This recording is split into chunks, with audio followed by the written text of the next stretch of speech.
Pilipinas, una sa ating mga balita na nanatiling positibo ang mga mangingisda sa kabila ng napaulat na nagpadala ng malaking puwersa ang China kasabay ng civilian mission sa Baho de Masinloc. Ayon kay Nards, isa sa mga lider ng mangingisda, bagamat nangangamba at may takot, immune na umano sila sa laging panghaharas ng China. Immune na po kami sa ganyang bagay.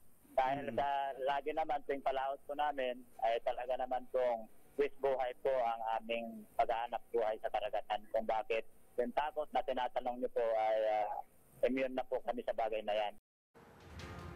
Samantala, ipinagpapa sa Diyos naman ni Kuya Ronnie, caretaker ng barkong FB Bengbeng 1 ang nakaambang panganib sa kanilang paglalayag. Well, hindi ba kayo kinakabahan sa maaaring datnan ninyo ron?